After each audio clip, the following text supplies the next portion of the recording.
ठहरो, कोई जरूरत नहीं पुलिस को मेरे दरवाजे पर बुलाने की। मगर बड़े भैया ये रवि, मैं अभी तक मरा नहीं हूं।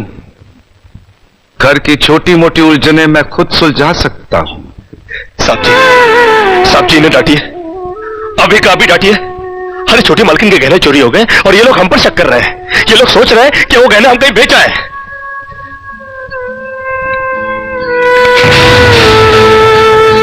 बाकी के रुपए कहां हैं कृष्णा? क्या क्या पूछा आपने साहब जी? मैं पूछ रहा हूं कि बाकी के रुपए कहां हैं? ये आप पूछ रहे हैं साहब जी अपने कृष्णा से? देखो कृष्णा, गलती हर इंसान से होती है। तुम मुझे सही सही बता दो कि गहने तुमने कहां बेचे, मैं तुम्हें कुछ नहीं कहूंगा। अब कहने के लिए बाकी ही क्या है साहब जी?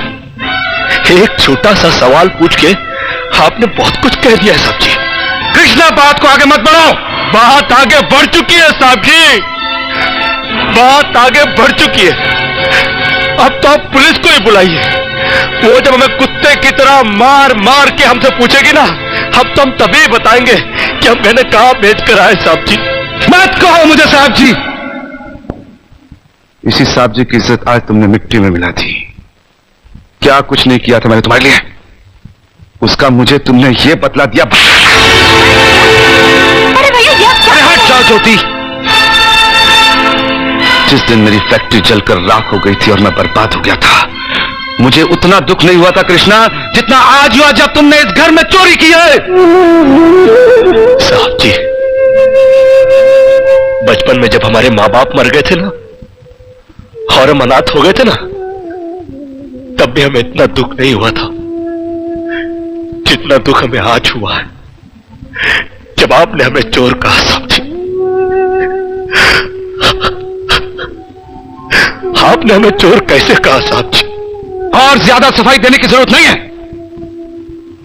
दूर हो जा, मेरी नजरों से दूर हो जा।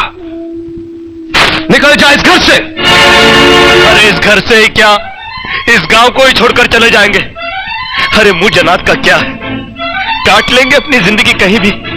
इतने साल इस घर में बेफिक्री से यह समझकर काट लिए कि साहब जी का हाथ है हमारे सर पर। हमको क्या है परवाह किसी बात की, मगर नहीं, अब हम जान गए कि इस दुनिया में अनाथ का कोई नहीं होता। हम जा रहे हैं साहब जी और इस घर में कभी नहीं आएंगे। अभी निकल जा। दोबारा इस घर की दहलीज में कदम भी रखा तो मेरा मरा हुआ मुंह देखेगा तू।